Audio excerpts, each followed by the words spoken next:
Shalom! Você está em mais um episódio do podcast Exegese e Exposição. Exegese on demand para você. Aqui é o Davidson Pignon, sou mestre em Ciências da Religião, pastor congregacional, professor de exegese bíblica no seminário e também publisher editorial.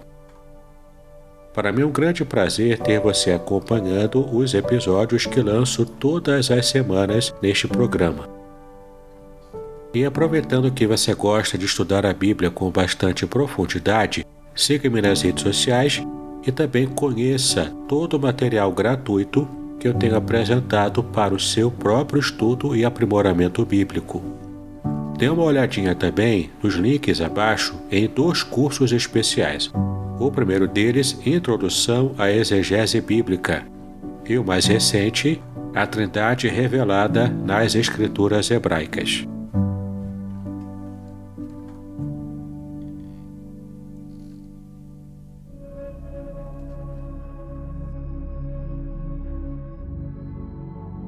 Muito bem, no episódio de hoje nós vamos continuar a nossa série sobre os estudos básicos da fé cristã.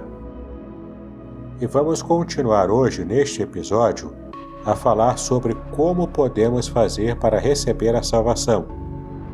E o texto base da nossa aula de hoje está em Efésios capítulo 2, versículos 8 e 9, que diz o seguinte: Porque pela graça sois salvos, mediante a fé, e isto não vem de vós, é dom de Deus, não de obras para que ninguém se glorie. Sim, na verdade, esse é um dos textos fundantes da fé cristã. Recebemos a salvação pela graça de Deus e não pelas obras humanas. Mas vamos ver com detalhe, não é? Tudo o que temos preparado para o episódio de hoje.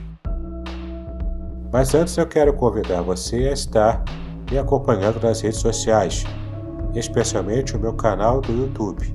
Dá uma olhadinha lá, tenho a certeza de que vai ser muito bom para você. E também esteja observando os cursos que eu tenho aqui apresentado para você. Veja os links na descrição deste episódio. Muito bem, a salvação planejada por Deus e executada em Cristo, ela foi oferecida ao ser humano como uma resposta divina ao problema do pecado, como nós já vimos, ao longo dos episódios anteriores dessa série. Então, ao ser humano só compete receber a salvação como ele recebe um presente, neste caso, um presente de Deus. Receber esse presente é a parte do homem na experiência da salvação. Isso é chamado na Bíblia de conversão e implica 2 passos. Os 2 passos da conversão. O primeiro é o arrependimento e o segundo é a própria fé. Vamos então começar a falar sobre este primeiro passo para recebermos a salvação, que é o arrependimento. Ele é uma mudança de pensamento, de sentimento e de atitude em relação a Deus e também em relação à sua palavra, a palavra de Deus. O arrependimento ele ocorre quando o homem reconhece que vive em pecado. Ou seja, ninguém se arrepende se não estiver convicto do pecado, se não tiver consciência clara do pecado na própria vida. Foi esta convicção que demonstrou o filho pródigo, porque esse filho pródigo disse em Lucas capítulo 15, versículo 18 o seguinte: Pai, pequei contra o céu e diante de ti. Você pode até mesmo comparar esse versículo com o Salmo 51, versículo 4, em que o salmista também demonstra arrependimento depois de haver pecado. Então, o homem sente uma tristeza profunda por esse pecado. Essa tristeza é chamada pela Bíblia de tristeza segundo Deus. Confira em 2 Coríntios 7, versículos 9 e 10. Então, a tristeza mundana traz desgosto e remorso. A tristeza que produz o arrependimento, ela é diferente. Ela é obra do Espírito de Deus nas emoções do ser humano. O homem, portanto, decide no íntimo deixar o pecado e se dispõe a mudar de vida. Um exemplo de tal decisão é o exemplo de Zaqueu. Leia a sua história em Lucas capítulo 19, do versículo 1 até o versículo 10. Nesse caso, o arrependimento é uma exigência para a salvação. O próprio Jesus mostrou isso dizendo: arrependei-vos e crede no Evangelho, conforme você pode conferir em Marcos capítulo 1, versículo 15. Agora é interessante se você também puder ler a resposta de Pedro àqueles que o interrogavam sobre o que fazer depois de terem ouvido a mensagem da palavra de Deus. Confira em Atos capítulo 2, versículo 38, para que você possa observar essa resposta. Bom, segue-se ao arrependimento a própria fé, a fé para a salvação, conforme vamos observar agora nessa segunda parte de como devemos fazer para receber a salvação em Cristo.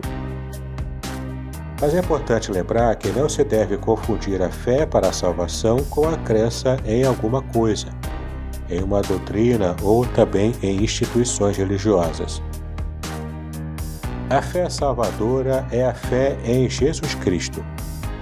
Isso envolve o reconhecimento de que Cristo é Senhor e Salvador, e também envolve a confiança no poder e na eficácia da sua obra para salvar o homem. Vamos olhar agora alguns versículos que provam essa tese. O primeiro deles é Efésios capítulo 2, versículo 8, que diz: porque pela graça sois salvos mediante a fé, e isto não vem de vós, é dom de Deus.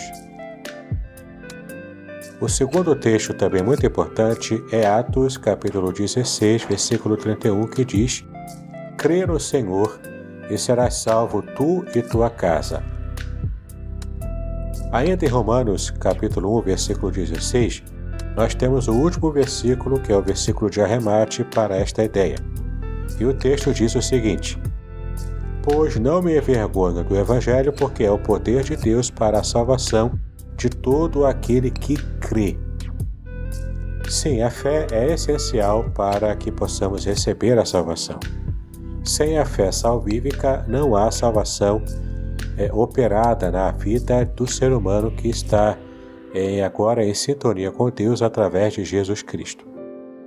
O problema, muitas vezes, que traz muitas discussões é como essa fé nasce no coração do ser humano. Temos aqui, então, uma discussão teológica bastante complexa e até mesmo milenar. Não é o propósito deste episódio tratar dessa questão sobre predestinação, sobre livre-arbítrio, liberdade humana para escolher a salvação ou rejeitá-la. Esse poderá ser um assunto que poderemos tratar mais à frente, quando terminarmos essa série especial. O que nos toca aqui, e é o que nos interessa, é percebermos que a fé é tão essencial à salvação quanto o arrependimento. Pode-se dizer até que são os dois polos da conversão. O arrependimento é o polo negativo e a fé é o polo positivo. Só quando se ajuntam é que acionam a força para o pecador se converter. Se ocorrer apenas o arrependimento, o homem entra em desespero. Se só tem fé e não se arrepende, é rejeitado por Deus. A mensagem de Jesus é a seguinte: o tempo está cumprido e o reino de Deus está próximo. Arrependei-vos e crede no Evangelho, conforme vemos em Marcos capítulo 1, versículo 15. Vamos agora entender a terceira etapa para recebermos a salvação. Quando então exercemos o arrependimento e a fé, nós somos regenerados. Então temos aqui a terceira etapa, que é a regeneração. Mas o que significa regeneração? Regeneração significa novo nascimento, como podemos ver em João capítulo 3, versículo 3. Todos, portanto, necessitam nascer de novo. Observe em João capítulo 3 ainda, mas agora dos versículos 5 a 7. Este novo nascimento não é uma mera reforma na vida do ser humano, mas é, na verdade, uma geração nova. Confira, por favor, em 1 de Pedro, capítulo 1, versículo 3, 1 de João, capítulo 3, versículo 9 e Tito, capítulo 3, versículo 5. A regeneração tem algumas características muito importantes. Ela é uma mudança radical e instantânea na vida do ser humano. Por quê? Porque ela é o ato de Deus implantar o princípio da nova vida espiritual no homem. Ele faz isso mudando radicalmente a disposição da alma do ser humano. Então não é um processo gradual, ela ocorre numa fração de tempo. Talvez segundos, milésimos de segundos, enfim, não sabemos exatamente o tempo, mas a regeneração é um ato instantâneo. Veja o exemplo de um homem que foi regenerado em Lucas 19, de 1 a 10. Antes do seu encontro com Jesus, Zaqueu era um homem ambicioso e desonesto, mas ao dialogar com o mestre, ele declarou: Senhor, vou dar aos pobres metade dos meus bens, conforme você pode ver em Lucas capítulo 19, no versículo 8. Podcast Exegese e Exposição. Exegese on demand para você.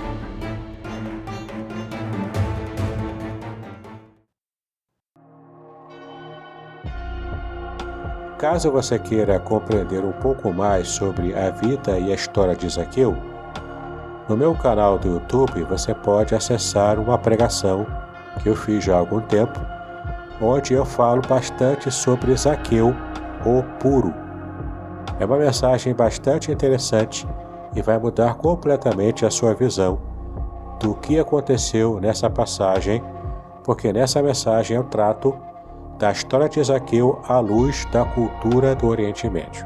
Vai ser bastante interessante você perceber os detalhes que eu coloco ali nessa mensagem. Então, antes de ser regenerado, a atração pelo pecado domina o pecador. É um domínio completo no coração e na vida do pecador. Agora, a partir da regeneração, o homem passa a desejar o que é bom e justo. Assim se realiza o que está escrito na palavra de Deus. Se alguém está em Cristo, é nova criatura. As coisas antigas já passaram, eis que se fizeram novas. Confira essa passagem em 2 aos Coríntios, capítulo 5, versículo 17. Além de ser uma obra instantânea na vida do ser humano, a regeneração também é uma obra completamente operada pelo Espírito Santo. Ou seja, Deus, mediante o Espírito Santo, realiza a regeneração no homem. Que homem é esse, né? Na pessoa que crê em Cristo. Veja, por exemplo, o que está escrito em João, capítulo 1, versículos 12 e 13. Esse texto diz que os que creem em Cristo não experimentaram o nascimento físico, mas sim o nascimento espiritual, ou seja, que não é da vontade do homem, mas da vontade de Deus. Então tente descobrir nas passagens a seguir qual é o instrumento que o Espírito Santo usa para realizar a regeneração no ser humano. E as passagens são Tiago, capítulo 1, versículo 18, e 1 de Pedro, capítulo 1, versículo 23. Então, há aquele homem importante que procurou Jesus para conversar sobre as coisas espirituais. O Senhor disse: Quem não nascer da água e do Espírito não pode entrar no reino de Deus. Confira em João, capítulo 3, versículo 55. Então, a água neste texto pode simbolizar a palavra, que é, na verdade, um instrumento do Espírito para implantar no homem a nova vida. A conversão e a regeneração ocorrem ao mesmo tempo na vida do homem. Quando ele se volta do pecado e quando confia no Salvador, a graça de Deus se efetiva e o Espírito Santo opera nele a regeneração. Não temos, na verdade, que pensar no intervalo de tempo entre a nossa resposta a Deus e o ato de Deus regenerar-nos. A conversão é o lado humano da salvação e a regeneração é o seu lado divino. Muito bem, vamos agora entender algumas características importantes sobre a salvação que nós recebemos. Então, a salvação que recebemos do Senhor, ela é gratuita, porque não há exigência de pagamento e não há dinheiro que possa pagar a salvação. Então, Deus a oferece gratuitamente. Esta verdade está clara em Efésios capítulo 2, versículos 5, 8 e 9, onde nós aprendemos que a salvação é pela graça, ela é mediante a fé, ela provém de Deus e não vem de nossas obras. Além de gratuita, a salvação também é pessoal.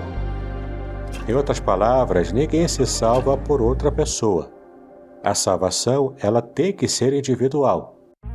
A responsabilidade que o homem tem para com Deus precisa ser respondida pessoalmente. Confira em Ezequiel, capítulo 18, versículos 4, 20 e 21. E também Romanos, capítulo 14, versículo 12. Então, estamos estudando aqui que a salvação é gratuita, pessoal. Em terceiro lugar, ela também é eterna. Ela não é uma salvação que se ganha e se perde. É uma salvação que é para sempre. Confira em João, capítulo 5, versículo 24, que diz: Quem ouve a minha palavra e crê naquele que me enviou, tem a vida eterna, e não entra em juízo, mas passou da morte para a vida. Observou que o tempo aqui está no presente, mostrando claramente que nós já recebemos a vida eterna. Então, se recebemos, o próprio Deus garante que esse presente, que essa dádiva permaneça ativa na nossa própria vida, e essa vida é eterna. Mas fique tranquilo, fique tranquila, meu ouvinte, minha ouvinte, porque este é um assunto que nós vamos estudar ainda com mais detalhes no próximo episódio à frente. Muito bem, então, a salvação é gratuita, pessoal, eterna e também universal. Ela é universal no sentido de ser oferecida a todos os homens. E isso, na verdade, é o desejo de Deus, conforme podemos ver em 1 Timóteo, capítulo 2, versículo 4, que diz que Deus deseja que todos os homens sejam salvos. Então, Jesus morreu para oferecer a salvação a todo mundo. Ele fez isso motivado pelo amor universal de Deus para com a humanidade. Confira isso em João, capítulo 3, versículo 16, que diz: Porque Deus amou o mundo de tal maneira que deu seu Filho unigênito, para que todo aquele que nele crê não pereça, mas tenha a vida eterna. Entenda aí, meu querido, minha querida, que o assunto aqui é falar sobre a oferta de salvação. A oferta da salvação, ela é universal. Mas não estamos falando aqui em termos teológicos sobre a eficácia do sangue de Cristo cobrindo toda a humanidade. Isso não é verdade. Na verdade, a Bíblia fala contra esse tipo de pensamento. Essa é uma heresia, na verdade, que ficou conhecida na história da Igreja como a heresia universalista. E caso você queira conhecer um pouco mais sobre esse assunto, eu recomendo que você faça uma boa pesquisa na internet, buscando inclusive sites que tenham conteúdo teológico bastante relevante.